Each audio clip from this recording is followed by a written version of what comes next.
In the purport, Prabhupada defines real happiness. The 6th chapter of the Bhagavad Gita, verse 21. Sukham adyantikam yattad buddhi grayam atindriyam veti yatra nachayavayam stitas chalati tattvata. In a spiritually joyous state, one is situated in boundless transcendental happiness and enjoys himself through transcendental senses. Established in this transcendental immovable position, one never departs from the truth. Prabhupada's commentary. This is why I said the title of this verse is Lord Vamanadev preaches the super senses, the reality of the super senses. Super senses.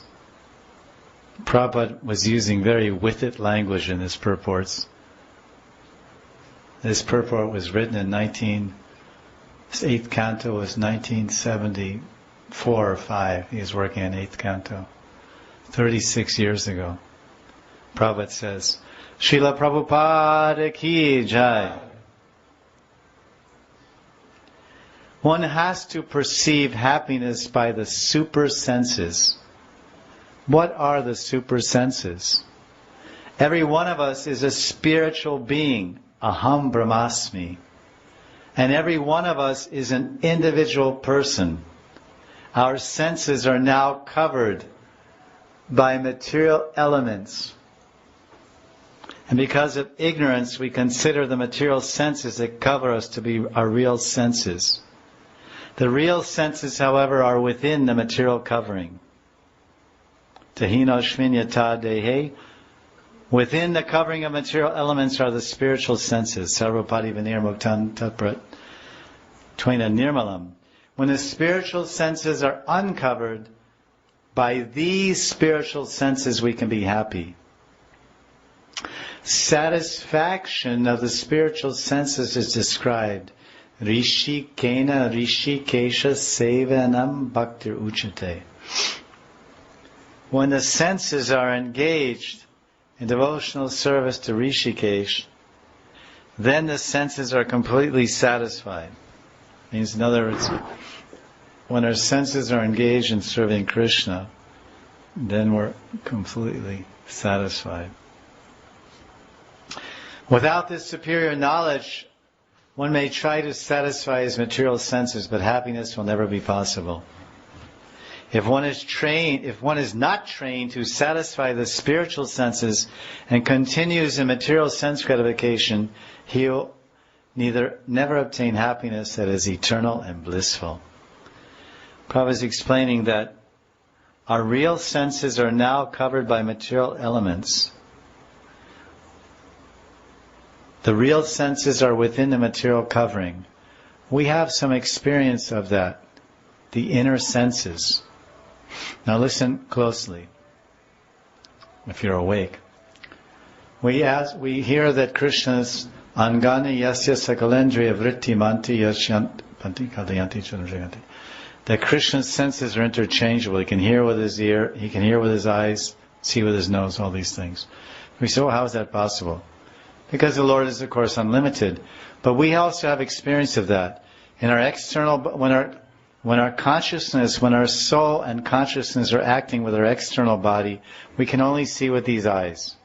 Smell with one nose, taste and speak with one mouth, hear with one ear, and touch with our hands.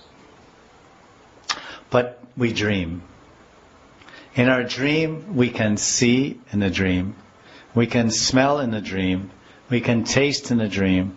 We can hear in the dream, and we can touch and be touched in the dream and feel in the dream. So all the 5 sense experiences we can have in the mind. The eye is not in the mind. They're all external organs and senses, elements. But the mind is doing all these things in the dream world, in the subtle world.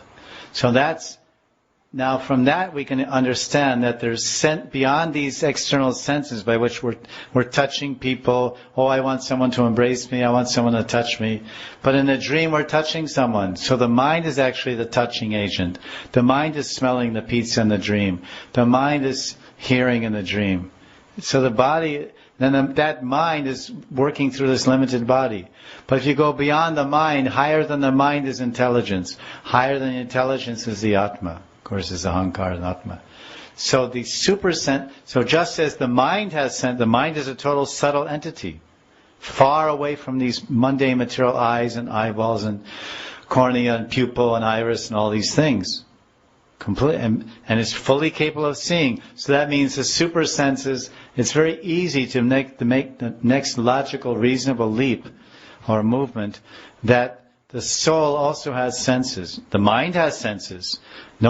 You say, no, only the body has senses. The mind, I just proved how the mind has senses. Can you see the mind, weigh the mind? The mind has eyes. Is there eyeballs inside your mind? Generally people think the mind is in here somewhere. You open your head and your mind is there somewhere. Brain, mind, whatever. It's always a discussion, brain-mind discussion. What's the brain, what's the mind? The mind is something that utilizes the brain and all this whole thing. Go on forever trying to figure it out. So there, higher than the mind is the soul, and the soul sees, and the soul hears. So the soul hears the vibration of the holy name. The soul sees the transcendental form of the Lord. The soul tastes the transcendental form of the Lord in prasadam. The soul smells the Lord's fragrance of His body. This is spiritual super senses. When we become liberated, then we have these experiences. One is in meditation. One is in meditation and lila in the Siddhadeha and Vishuddha Sattva, the level of bhava. And he's totally in the lila and he's getting sprayed with some colors in holy. Or he's carrying some perfume, some scented oil, some kasturi or musk oil or kadamba oil to offer to Radharani, and somehow in his hurry he's rushing to, or she in her Manjari Swarup is rushing to offer that oil, and she trips and drops the oil and it sprinkles on her dress. And then when that devotee wakes up, then the fragrance of his dhoti or gamsha, whatever his dhoti is smelling like kadamba oil. Or he wakes up and on his white cloth of his dhoti has all red gulal colors and holly yellow and all these different colors. Because his soul was touched in the meditation, in his meditation, he's meditating in Lila, and then he came back and just to show the people of this world how the soul is touching, the soul is smelling, the soul is hearing and seeing, even the fragrance, the whole kutir and the whole ashram became fragrant with kadamba fragrance, which he was experiencing, smelling in his soul. He was offering in his soul body, his siddhadeha. This is super sensual reality. And this awaits all of us. This is what it means, self-realization. Self-realization is a very individual, personal, sensual experience with the super senses and the super mind.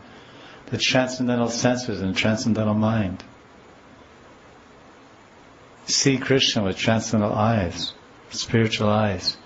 Prem anjana churita bhakti velochanena santak sadeva hridiyesha vilokayanti yam shama sundaram achintya guna sarupam govindam adipurusham tamaham bhajami govindam adipurusham tamaham bhajami.